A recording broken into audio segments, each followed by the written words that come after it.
Ay, mijita, usted no va a creer lo que le voy a contar, pero mire que se lo digo yo, la bochinchía, que lo he visto todo desde esta ventana, desde que era una jovencita hasta ahora, con mis arruguitas y mis canas. Y le juro por esta crucecita que me cuelga del cuello, que lo que le voy a relatar es la pura verdad, así suene a cuento de camino, de esos que inventan para asustar a los niños en las noches sin luna. Esto pasó, mire, cuando el barrio estaba vuelto un ocho, cuando el miedo andaba por las calles como un perro sin dueño y los tiros sonaban más seguido que las campanas de la iglesia los domingos de misa mayor. Eran tiempos de plomo, mi amor, de esos que a uno le apretaban el corazón y le hacían pensar que la vida se iba en un suspiro, como el vaporcito del café mañanero. Y en medio de todo ese desorden, de ese vivir con el alma en un hilo, aparecía en mi vida un personaje, ¡ay, si usted lo hubiera conocido! Un gato, mijita, sí, un gato, pero no era cualquier gato, no señor. Este era un gato grande, de un negro azabache que le brillaba como seda fina, con unos ojos verdes que parecían esmeraldas y unos bigotes blancos larguísimos que le daban un aire de filósofo, como el de don Anacleto, el del 3B, que siempre andaba con un libro bajo el brazo. Lo vi por primera vez una tarde, justo cuando empezaba a caer la noche y el toque de queda nos encerraba a todos en nuestras casas. Estaba en mi patio, aullando, o más bien maullando, de una forma tan lastimera que se me partió el alma. Yo no soy de esas de tener animales en la casa, porque uno ya tiene suficiente con lidiar con los hijos y con las deudas. Pero ese maullido, mija, ese maullido, me llegó hasta las entrañas. Le abrí la puerta con el corazón en la mano, pensando que de pronto era un gato de algún vecino que se había perdido. Pero no, este gato no tenía collar, no tenía dueño, o al menos no lo parecía. Entró despacio, como si supiera que la casa era segura, y se me restregó en las piernas, ronroneando como un motorcito viejo. Le puse un plato de leche y un poquito de atún que me había quedado del almuerzo, y el bicho, ¡ay, pobrecito!, se lo comió como si llevara días sin probar bocado. Desde ese día, el gato se quedó conmigo. Lo bauticé Bigotes, por esos bigotes tan llamativos que tenía. Y Bigotes, mijita, se convirtió en mi sombra, en mi compañero en esos días tan oscuros. Él se la pasaba en la sala, encaramado en el espaldar del sofá, mirando por la ventana, como si estuviera vigilando el barrio, como si supiera lo que estaba pasando allá afuera. Yo no quiero meter miedo, pero le voy a decir una cosa. Desde que Bigotes llegó, las cosas en mi casa y hasta en la cuadra empezaron a cambiar. Para bien, ¿sabe? Como si él trajera un aura de protección, un escudo invisible. Antes, los ruidos de la calle me ponían los pelos de punta, cada sirena, cada grito, me hacía correr a persignarme. Pero con Bigotes ahí, yo sentía una calma rara. Él se quedaba quieto, observando, y yo me contagiaba de su tranquilidad. A veces, cuando un balazo sonaba cerca, él ni se inmutaba, solo movía un poquito la cola y me miraba con esos ojos verdes, como diciéndome, tranquila vieja, aquí estoy yo. Lo más raro empezó a pasar al cabo de unas semanas. Yo estaba sola en la cocina, pelando papas para el sancocho, cuando de repente escuché una voz. Bajita, como un susurro, pero clara como el agua. Decía, cuidado, viene el hombre del sombrero. ¡Ay, mi santa! Se me cayó el cuchillo al piso y la papa rodó por toda la cocina. Miré para todos lados, pensando que se me había metido alguien, pero no había nadie. Solo Bigotes, sentado en el mesón, mirándome fijamente. Yo lo miré, él me miró, y por un momento me pareció que sus ojos brillaban más de lo normal. «Ay, vieja, ya está usted con la imaginación. Los años no vienen solos», me dije a mí misma, y seguí con lo mío, aunque con el corazón latiéndome a 1000 por hora. Esa misma tarde, como 2 horas después, ¿sabe quién apareció por la esquina de la calle? El hombre del sombrero. Sí, mija, el mismo que decía el susurro. Era un tipo alto, flaco, que siempre andaba con un sombrero de fieltro que le cubría media cara. Era de los que andaban con los hombres armados, de esos que daban miedo solo con verlos pasar. Yo me escondí detrás de la cortina, con el alma en vilo, y Bigotes, que estaba en el sofá, saltó al suelo y se erizó el lomo. El hombre del sombrero pasó de largo, pero me dejó temblando. Esa noche no pude dormir, dándole vueltas a lo que había escuchado. ¿Había sido Bigotes? ¿Un gato? ¡Imposible! La gente me diría que estoy loca de remate. Pero los mensajes de Bigotes se hicieron más frecuentes. Al principio eran susurros, palabras sueltas, que a mí me parecían pura casualidad. Pero luego, mijita, fueron frases completas, advertencias claras. Una noche, antes de que oscureciera, Bigotes saltó a mi cama y me maulló con una intensidad diferente, no como un maullido normal. Luego, con una voz que parecía venir de la pared, pero que yo sabía que era él, me dijo: «No abras la puerta a nadie esta noche, ni a los que conoces. Habrá una visita inesperada y peligrosa». Yo me quedé fría. En mi cabeza una vocecita me decía que no le hiciera caso, que era el estrés, que estaba inventando cosas. Pero la otra vocecita, esa que le susurra a uno en el oído cuando sabe que algo no anda bien, me decía que le creyera al gato. Esa noche ni crea que pegué ojo. Me quedé pegada a la ventana observando la calle. Y sí, mijita, a eso de la medianoche se escuchó un revuelo, gritos, disparos y unos golpes fuertes en la puerta de don Ricardo, el del 5C, el que vendía frutas en la plaza. Los vi con mis propios ojos, como unos hombres entraron a su casa a la fuerza. Pobre don Ricardo. Al día siguiente nos enteramos que lo habían sacado de su casa a la fuerza y nunca más se supo de él. Si yo hubiera abierto la puerta, mija, ¡ay, Dios mío! Se me eriza la piel de solo pensarlo. Bigotes esa noche se quedó acurrucado a mis pies, ronroneando, como si supiera el miedo que yo tenía y como si me dijera: «Te lo advertí».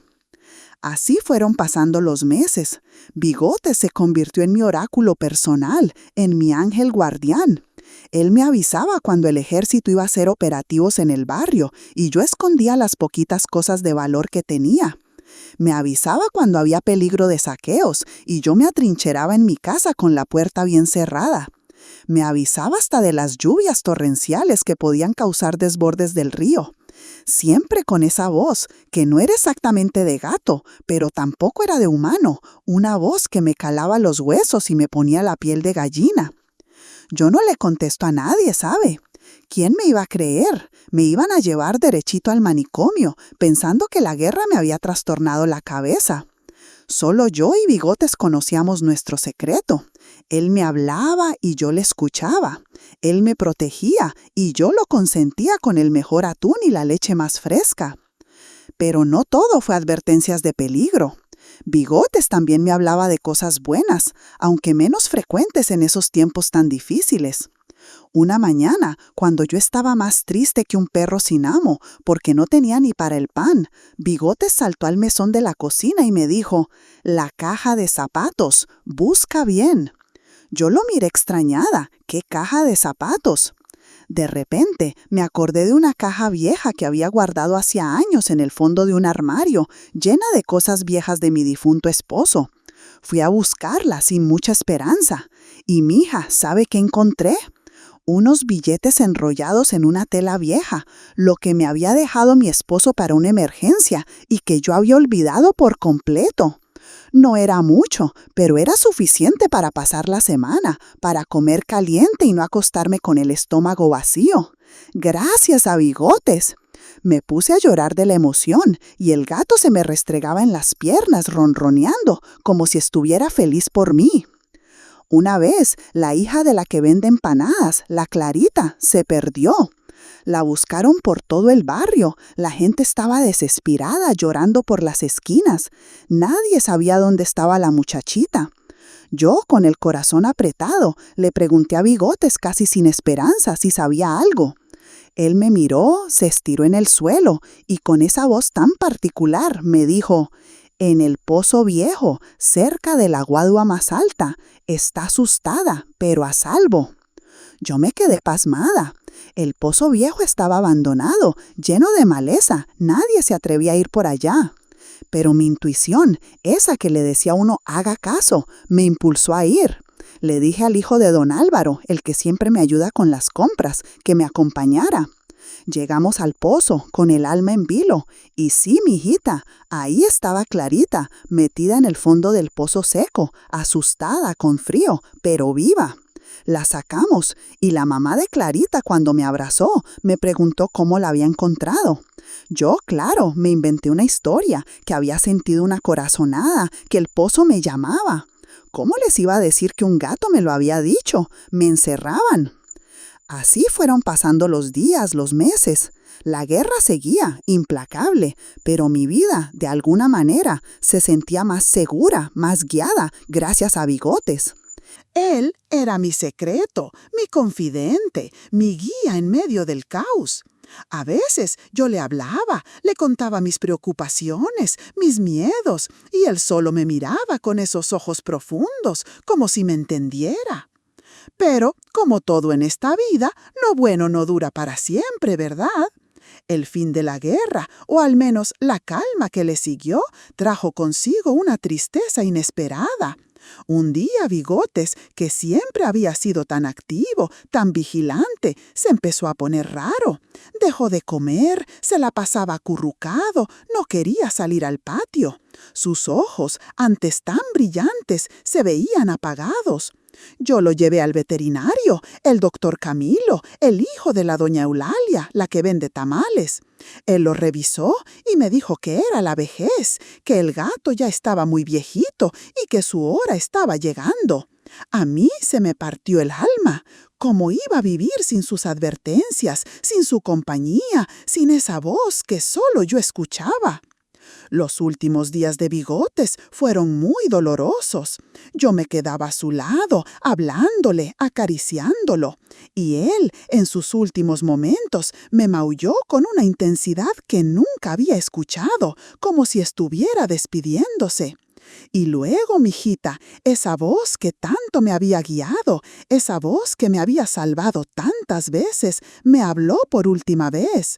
Me dijo, con un tono suave, casi melancólico: «La guerra se ha ido, Bochinchía. Mi trabajo aquí ha terminado. Ahora te toca a ti cuidar de este lugar, con tu intuición y tu corazón. Y recuerda, siempre habrá una luz, incluso en los días más oscuros». Y con esas palabras mi Bigotes, mi gato, mi ángel guardián, cerró sus ojos para siempre. Yo lo lloré como si hubiera perdido a un hijo. Lo enterré en el patio, bajo el limonero, donde él siempre se acostaba a tomar el sol. Y sí, mija, los días después de su partida fueron extraños. Sentía un vacío, una desorientación. Ya no tenía esa voz que me guiaba, esa advertencia que me decía por dónde pisar. Pero también, poco a poco, empecé a sentir una fuerza distinta, una confianza en mí misma que antes no tenía. Bigotes me había enseñado a escuchar mi propia intuición, a confiar en lo que mi corazón me decía, aunque pareciera ilógico. El barrio, con el tiempo, también empezó a cambiar. La guerra se fue disipando, las calles se fueron llenando de risas de niños, de la música que antes no se podía escuchar. La vida, a pesar de las cicatrices, volvió a florecer. Y yo, la Bochinchía, sigo aquí en mi ventana, viendo pasar la vida. Ya no escucho esa voz, no, pero a veces, cuando veo algo que no me cuadra, cuando siento un presentimiento, me acuerdo de Bigotes, de sus advertencias, y le hago caso a mi intuición. Porque ¿sabe qué? La sabiduría no solo viene de los libros o de los ancianos. A veces, mijita, la sabiduría viene de donde menos uno se lo espera, incluso de un gato con bigotes largos que llegó en medio de la guerra para enseñarle a una vieja metida como yo que hay cosas en este mundo que van más allá de lo que podemos ver, oír y tocar. y que los milagros, mijita, a veces vienen disfrazados de 4 patas y un ronroneo. Así fue la historia de mi Bigotes, el gato que me habló durante la guerra. Y si no me cree, venga un día, se lo juro por el café que tengo en el fogón y le muestro la foto que le tomé el día que llegó a mi patio para que vea que no le miento.